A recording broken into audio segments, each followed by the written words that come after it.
سلام علیکم. سلام. حال شما خوبی؟ خیلی خوش اومدید. بزرگوارید. ممنونم از اینکه دعوتمون رو پذیرفتید. سلام آقا. اسمتون؟ یسنا. خانم یسنا. خیلی خوش اومدین هر سه. بفرمایید. بزرگوارید. سلامت باشید. متشکرم. بفرمایید. بچه‌ها لبو دوست دارید؟ بله. ما اینجا اول از همه از مهمونامون با لبو پذیرایی می‌کنیم. بفرمایید خانم. شما درد نکنه. قربان شما. فقط برای شما بکشم خانم یسنا عزیز.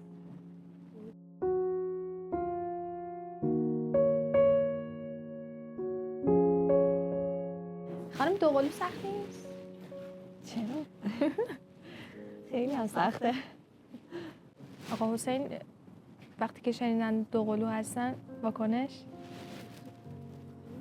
اصلا حس و حالش نمیشه توصیف کرد. یکی از آرزوهاش بود. به همه میگم دعا کنید بچه‌م دوقلو بشه. چند سالشونه؟ 10 سال و نیم. 10 سال و نیم. متولد چه ماهی هن؟ تیر ماه. رابطه‌شون با حسین آقا چطوری بود؟ عالی. بدتر از من بچه ها بودن. بیقرار بابا. یعنی روزایی که دیر می اومد مأموریت بود آماده باش بود دائم زنگ می زدم بهش که ببینم بابا حالش خوبه. شب نمی خوابیدن. مامان بابا بیاد ما بابا رو ببینیم بعد بخوابیم. خوابشون هم که می برد دیگه باباشون عادت داشت میرفت بالا سرشون رو تختشون قشنگ نوازششون میکرد بوسشون میکرد. حتی شده واسه چند ثانیه چشمشون رو باز میکردن بابا رو میدیدن بعد میخوابیدن.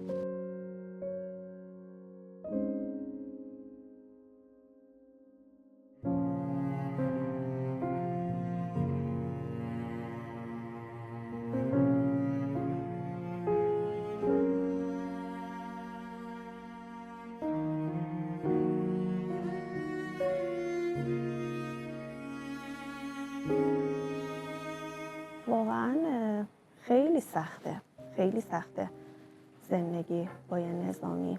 شاید اونم مخصوصا فراجا چون اصلا تایم کاری خاصی ندارن.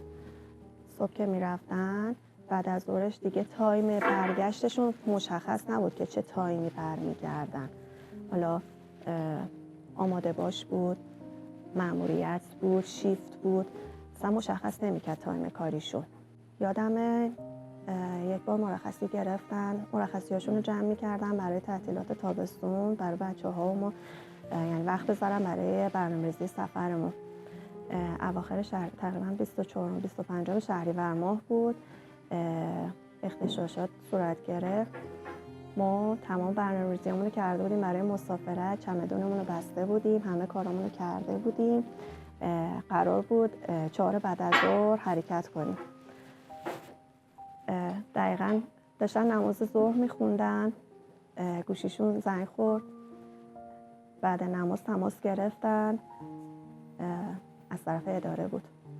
صحبت کردن، بهشون گفتن که مرخصی ها لغوه، باید بیایید اداره.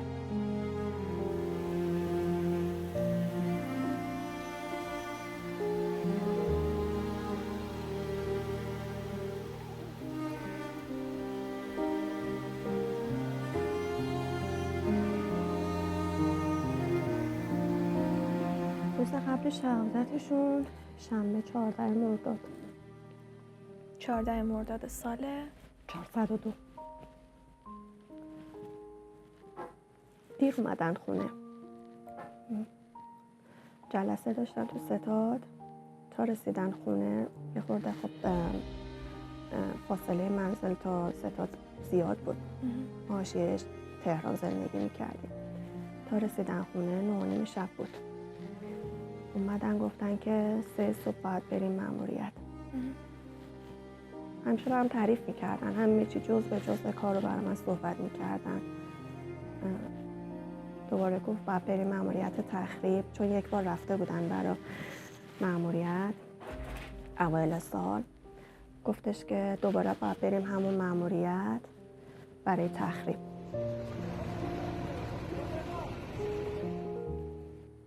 15 دقیقه تماس گرفتم باهاش، گفتم که کی میای؟ ساعت چند میای؟ گفت منتظر نباش، هنوز تمام نشده آماده باشه، من اینجا. مثل همیشه داشت سر به سر همکاراش میذاشت. همکاراش هم 12 که میگی 12 ظهر بوده. بله 12 ظهر. یعنی حدوداً یه 12 ساعتی گذشته از وقتی که ایشون رفتن از خونه. بله. خب طبق معمول داشت سر به سر دوستاش میذاشت. همکارا اونور گوشی میگفتن خیلی ما رو اذیت میکنه، خیلی سر به سر ما میذاره. گفتم میخواد اذیتشون نکن، گناه دارم، اونا هم خستن. حرف گوش کن نبود، کار خودشو میکرد، شوخی ها و اذیت های خودشو میکرد. 12:05 من قطع کردم تلفنو. 10 دقیقه یک رو بعد این حادثه براشون پیش اومد. ساعت 12:24 ظهر امروز حادثه ریزش ساختمون اعلام میشه در این آدرس. اینجا شهرک احمدیه از اطراف محله خلاصی. الان در حال من دائم تماس میگرفتم باهاش ببینم که چه ساعتی میاد. دیدم گوشیش در دسترس نیست. هم من هم بچه‌ها استرس گرفته بودیم. بچه‌ها هم میگفتن مامان بابا سابقه نداره گوشیشو جواب نده. حتی تو جلسه هم که بود بهم SMS میداد که من نگران نشم. سابقه نداشت بخواد این همه ساعت من از خودش بیخبر بذاره. تا بعد از ظهر دیگه اصلا دلشوراهامون خیلی وحشتناک شده بود که ناخودآگاه اصلا گریه‌مون میگرفت از این همه دلشوره و استرس. صدر اومد منو بغل کرد گفت مامان نمیدونم چرا دلم برای بابا حسین شور میزنه. به زور خودم رو جمع جور کردم. گفتم نه ماما هیچی نی، مأموریت دیگه، لابو شارژ گوشیش تموم شده نمیتونه جواب بده. تا غروب خبری نیست ازش.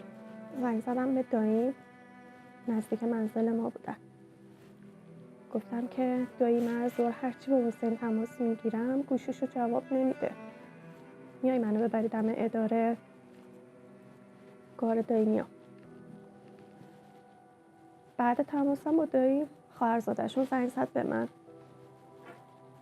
جوری که من نگران نشم. گفت زنده ای؟ از دایی خبر داری؟ من بیشتر نگران شدم. گفتم زنده ای مأموریت بوده، آماده باش بودن، منم خودم هرچی زنگ میزنم گوشیشو جواب نمیده. چطور زنده ای چیزی شده؟ گفت نه زنده ای نگران نشو. راجب خونه میخواستم ازش سوال بپرسم. قطع کردم. بعد اون هم خواهر کوچیکشون با اون تماس گرفت. گفت حسین چه خبر داری؟ گفتم چی شده همه زنگ میزنی سراغ حسین رو میگیری؟ گفت هیچی نیستش، هم زنگ زده بودم حالا احوال کنم باش، گوشیش در دسترس نیست. گفتم تو رو خدا اگه چیزی شده بگید. گفت نه به خدا چیزی نشده. دوباره قطع کردم. ساعت 7 خورده بود داییم اومد که منو ببره جلو اداره. دیدم چشای داییم قرمزه. گفتم دایی از ظهر هر چی زنگ میزنم حسین گوشیشو جواب نمیده، خیلی دلم شور میزنه. گفت چی دایی الان میریم دم اداره. همزمان که راه افتادیم بریم سمت اداره، خواهر بزرگشون با بچه‌هاش و همسرش اومدن سر کوچم. من بیشتر شک کردم. گفتن شما یه دفعه اینجا چی کار میکنی؟ تو خدا حسین چی شده؟ خواهرشون هم در جریان نبودن اما بقیه میدونستن. گفتن هیچی نشده. گفتن خب پس چرا یه دفعه اینجا اومدید؟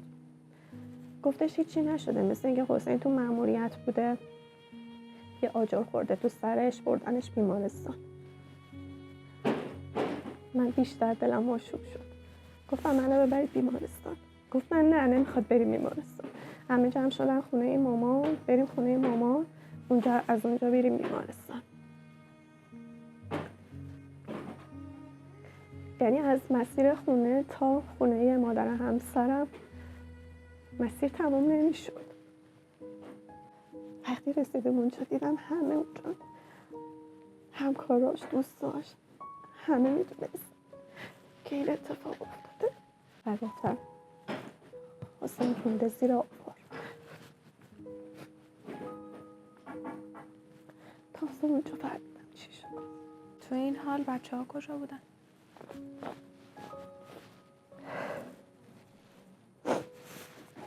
به بچه ها نگفتیم. به بچه ها همچنان نگفتیم. به بچه ها گفتیم که سر خورده تو سر بابا تو کومه تو بیمارستان تا 2 روز بعدش که دیگه تا فرداش که دیگه عکسشو زدن بچه ها فهمیدن. اصلا هیچ موقع تصورشو نمی‌کردن که یه روز حسین رو بخوام لای کفن ببینم. هیچ وقت فکرشو نمی‌کردی؟ اصلا نمیخواستم فکرشم بکنم. اصلا دوست نداشتم. همیشه بهش میگفتم از خدا میخوام منو زودتر از تو ببره. همیشه دعا میگفتم خدایا منو زودتر ببر. بعد از اینکه حسین آقا شهید شدن دیدگاهتون به شغل ایشون چطوری شد؟ واقعا یعنی هر کیو میبینم از بچه‌های فراجان واقعا خدا بهشون توان بده. خیلی سخته شغلشون. هر کیو میبینم فقط میگم خدا ایشالا سلامتی بهتون بده. خدا ایشالا بهتون توان بده. سخته اما اینی که میبینی امنیت برقرار میشه این شیرینه. چند تا جمله است میگم خدمتتون، حستون، گفته‌ای، صحبتی اگر داری خوشحال میشم که بشنوم. همسر شهید نباید دوباره ازدواج کنه. نمیدونم چی بگم واقعا. بستگی به شرایط و موقعیت خود همسرش داره که بتونه کسی دیگه ای رو جایگزین کنه یا نه. بعد از شهادت حقوقشون زیاد میشه؟ نه چرا باید زیاد شه؟ پس این تسهیلاتی که میگن، این سهمیه هایی که میگن، اینم برمیگرده به همون قضاوته دیگه. خیلی هم میگن برمیگردن میگن به به دیگه جزء خانواده شهدا شدن و نونشون تو روغنه. اما همچین چیزی نیستش. تمام دارایی‌های دنیا رو هم که آدم داشته باشه وقتی خودی طرف نباشه به درد نمیخوره. من حاضرم هیچی نداشته باشم اما خودش بود.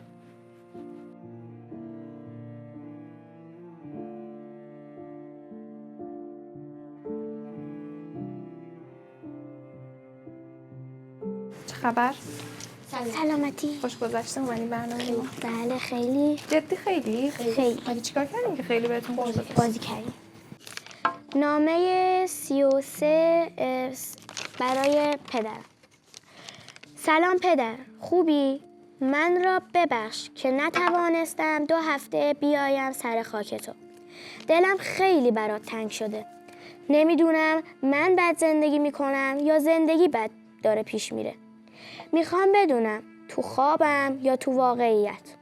دلم خیلی برات تنگ شده. دلم میخواد بغلت کنم، بوست کنم، به هم بگی 2 در بابا. خیلی بده که تو رو ندارم. حالم گرفته، یعنی دلم گرفته، اونم بدون تو.